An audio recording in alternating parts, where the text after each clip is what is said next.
আদিশক্তি যখন এটা জানতে পারলেন তখন উনি আর অপেক্ষা করতে পারলেন না। উনি ব্যাকুল হয়ে শিবের কাছে পৌঁছে গেলেন। নিজের শিবকে এমন কষ্ট পেতে দেখে উনি ব্যাকুল হয়ে উঠলেন।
মহালসা, মহালসা,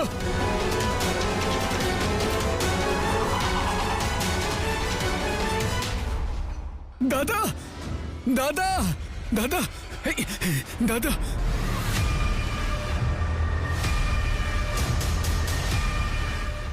দাদা, ওই ওই ওই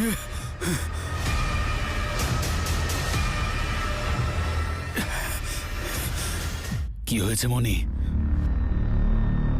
এত চিন্তিত কেন তুমি? আমাদের মহালসা কোথায় দাদা? মহালসা? মহালসা? তুমি তো এই উৎসবে অংশগ্রহণ করতেই চাওনি, আর যখন এলে তখন এই অবস্থায়। দাদা, দাদা, এসব বাদ দাও দাদা। আমাকে শুধু এটা বলো, আমাদের মহালসা কোথায় দাদা? কিছু একটা ঘোর অনিষ্ট হয়েছে দাদা। আমাদের মহালসা অবশ্যই সংকটে আছে দাদা।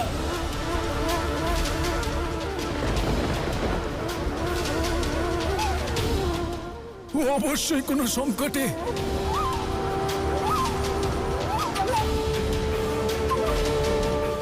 মহালসা সংকটে? মহালসা কোনো সংকটে? মানে আমি... আরে না না ভগিনী, সব ঠিক আছে, সব ঠিক আছে, তুমি চিন্তা করো না। আরে যাও। কি করছো কি তুমি মনি? আমাদের প্রজারা সকলেই এখানে উপস্থিত।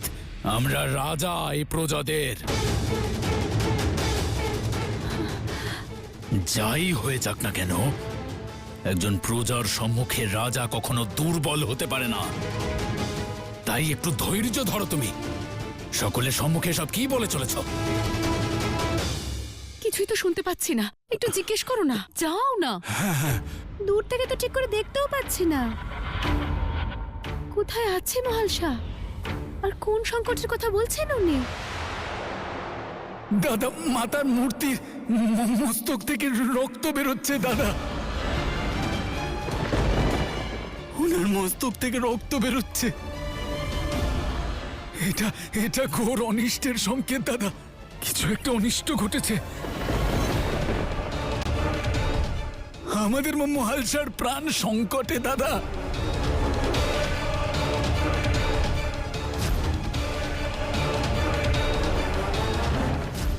কিছু করো দাদা, কিছু একটা অনিষ্ট হয়েছে দাদা। এমন কোনো অনিষ্ট হয়নি মনি, তুমি অকারণে বিচলিত হচ্ছ। আর এই গ্রামের সবাই এখানে আছে, মহালসাও এখানেই কোথাও থাকবে, উৎসবের আনন্দ করছে কোথাও হয়তো। কি করে বোঝাবো আমি তোমাকে?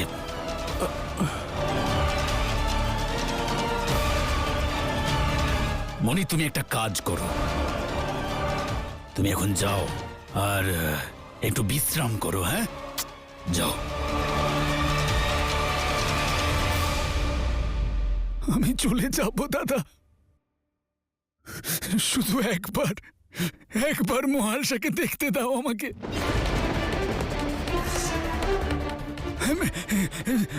আমার মন শান্ত হয়ে যাবে দাদা, একবার শুধু। মণি,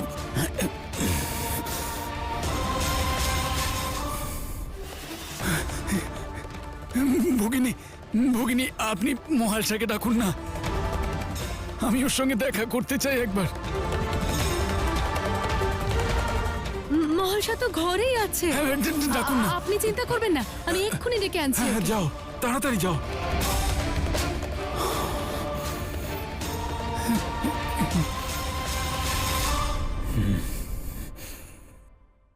মহালসা, মহালসা, কোথায় যে যায় না এই মেয়েটা? মহালসা,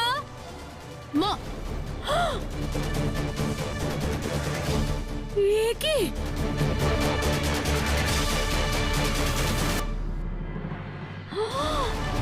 হে ভগবান, এসব কি? আমার মহালসা, মহালসা, মহালসা! হ্যাঁ, হ্যাঁ, ওখানে মণিদাদা বলছিল যে কোনো সংকট। সত্যি আমার আমার মহালসা কোনো বিপদে পড়েনি তো? মহালসা, মহালসা, শুনছো? মার্তণ্ড, শোনো, আমি আজীবন এই অনুশোচনার বোঝা বইতে পারবো না যে আমার কারণে তুমি প্রাণ হারিয়েছো।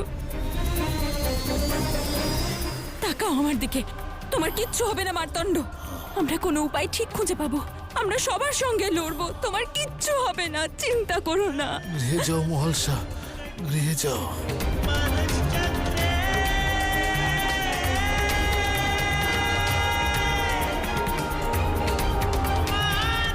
মার্তণ্ড, মার্তণ্ড, মার্তণ্ড, এদিকে তাকাও।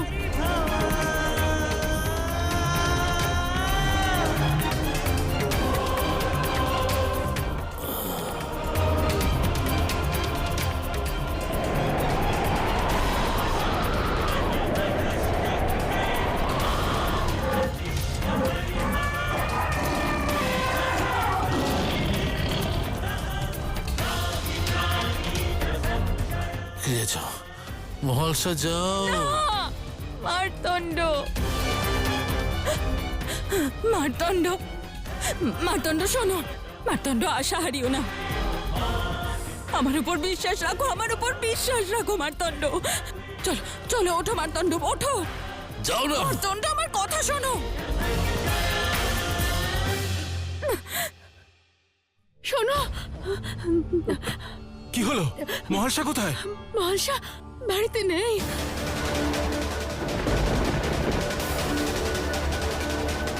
সব জায়গায় দেখে দিয়েছি, কোথাও নেই ও। আর আমি ঘাটেও গেছিলাম, ওখানে সব কলসি ভেঙে পড়ে আছে, সব ছড়িয়ে ছিটিয়ে আছে, মহালসা কোথাও নেই।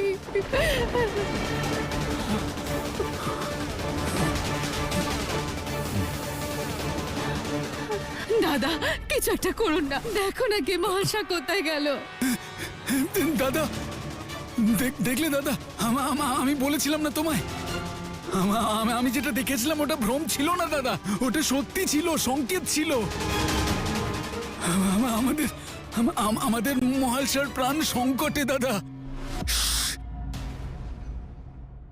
আস্তে কথা বলো মনি, কেউ যেন জানতে না পারে। কি করছো কি তুমি? আর এই গ্রামের মধ্যে একটা উৎসব হচ্ছে। কিন্তু দাদা, উৎসবের জন্য আমরা মহালসার প্রাণ সংকটকে উপেক্ষা তো করতে পারি না দাদা। না না না না, প্রধান মশাই, মার্তণ্ড মশাই কোথায়? আপনি কোথাও দেখেছেন ওনাকে? হ্যাঁ, মার্তণ্ড কোথায় গেল? সকাল থেকে দেখতেও পাচ্ছি না ওকে। ভোর থেকে তো আমিও ওনাকে কোথাও দেখতে পাইনি। আর শ্রাবণ শিবরাত্রির পুজোতেও আসেননি উনি।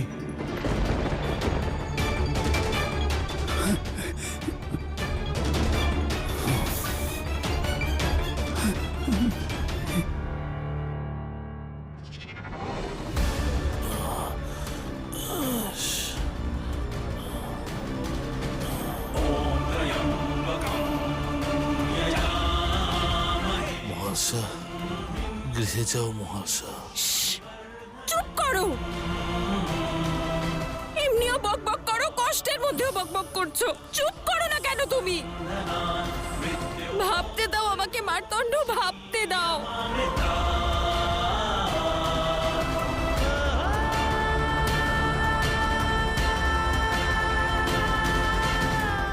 মারতণ্ড, চোখ খোলো।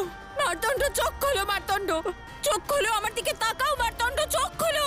যদি তুমি চোখ বন্ধ করে নাও না, তাহলে এই বিষ তাড়াতাড়ি ছড়িয়ে পড়বে। চোখ খোলো, দেখো আমার দিকে তাকাও। মারতণ্ড, মারতণ্ড, আমার দিকে তাকাও। মারতণ্ড,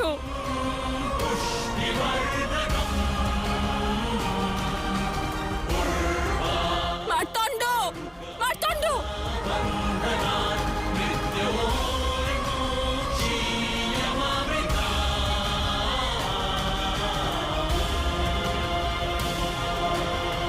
মারতণ্ড, আমি এক্ষুনি আসছি। গৃহে যাও। আমি এক্ষুনি আসছি মারতণ্ড।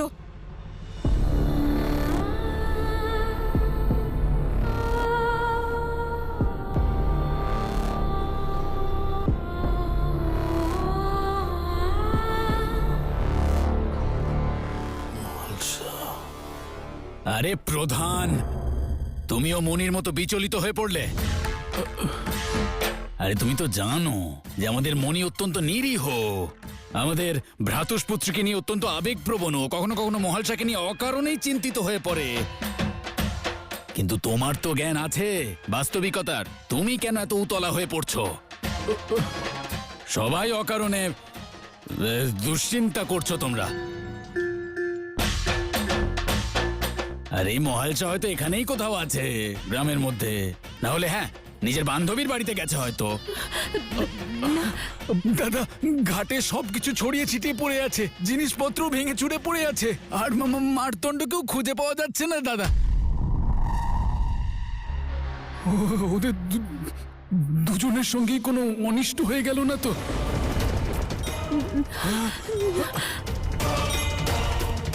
দাদা, ওরা দুজনে হয়তো সংকটে পড়েছে দাদা।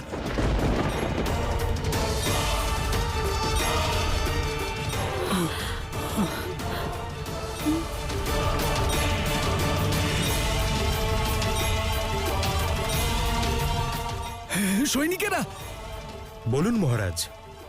ছোট ছোট দলে বিভক্ত হয়ে সারা জঙ্গলে ছড়িয়ে পড়ো। আর প্রত্যেক কোনায় মহালসা এবং মারতণ্ডকে খোঁজো। যত শীঘ্র পারো ওদেরকে সকুশল আমার সম্মুখে নিয়ে এসো। যাও যাও, তাড়াতাড়ি করো।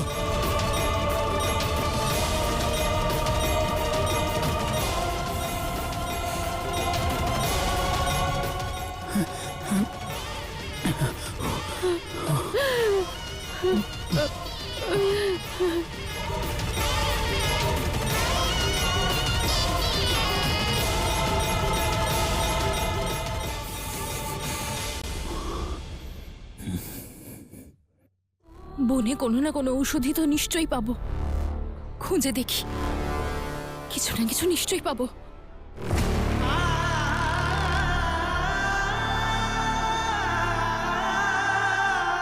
মারতণ্ড, আমি এক্ষুনি আসছি। আশা হারিও না, কিচ্ছু হতে দেব না তোমার।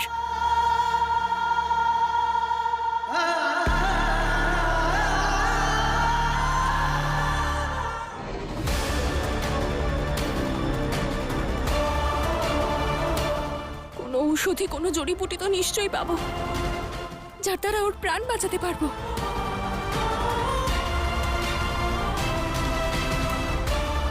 মহালসা, গৃহে ফিরে যাও। মহালসা,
হিরে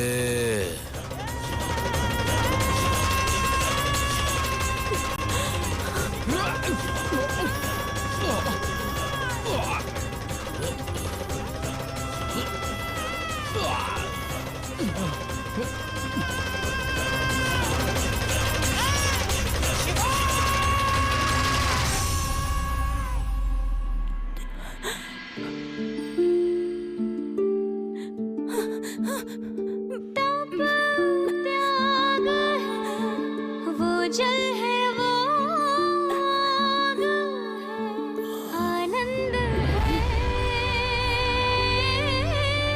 तांडव है युग युग से बिछड़े हैं और हैं मिले कर्तव्यों पथ पर चले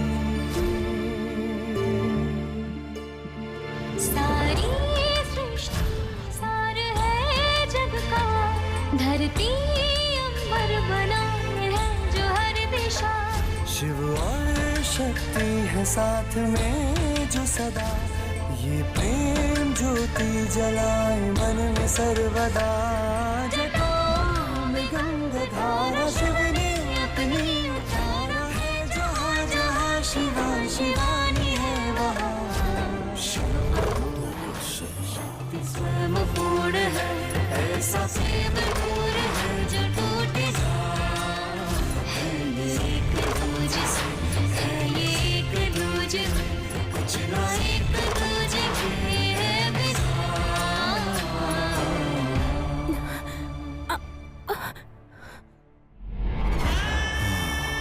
মার্তণ্ড তুমি ঠিক আছো তো? মার্তণ্ড মলসা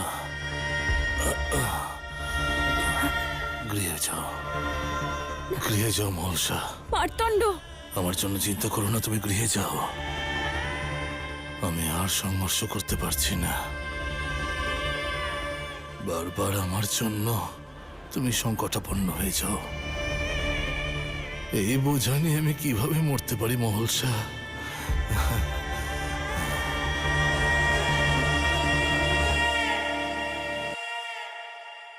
যাও, গৃহে যাও। যদি তুমি আমার স্থানে থাকতে তাহলে চলে যেতে বলো, আর যদি হ্যাঁ হয় তাহলে বাঘের সামনে এসেছিলে কেন?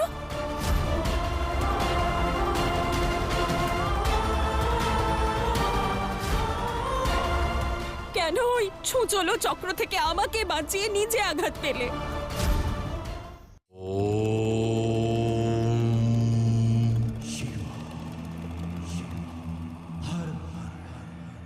ইতিহাস কেবল একটি বিষয় নয়, অতীতের ঘটনার বর্ণনা নয়, বরং সময়ের সঙ্গে অর্জিত শিক্ষা, স্মৃতি এবং সংস্কৃতির প্রমাণ যে কিভাবে আপনার পূর্বপুরুষরা আপনি সমস্যার নিবারণ করেছেন আর তার থেকে কি শিখেছেন। শ্রীরামের পিতার প্রতিশ্রুতি পালনের জন্য রাজসিংহাসন ত্যাগ করে বনবাস চয়ন করা, রাবণের সঙ্গে যুদ্ধে জয়লাভ করা কেবল একটি কাহিনী মাত্র নয়, বরং এ হলো মর্যাদা, রাজধর্ম, ত্যাগ এবং নিরন্তর চেষ্টার একটি ইতিহাস, যা আজও সকল প্রজন্মের জীবনে প্রেরণাদায়ী। ইতিহাস আপনাকে জুড়ে রাখে আপনার সংস্কৃতির সঙ্গে আর প্রস্তুত করে এক উত্তম ভবিষ্যতের জন্য। যে ব্যক্তি নিজের ইতিহাস বুঝতে পারে সেই কেবল সৎ আর সংবেদনশীলভাবে জীবনযাপন করতে শেখে। কেবল সেই নিজের অতীতের অভিজ্ঞতা থেকে নিজের ভবিষ্যৎকে উজ্জ্বল করে তুলতে পারে। ও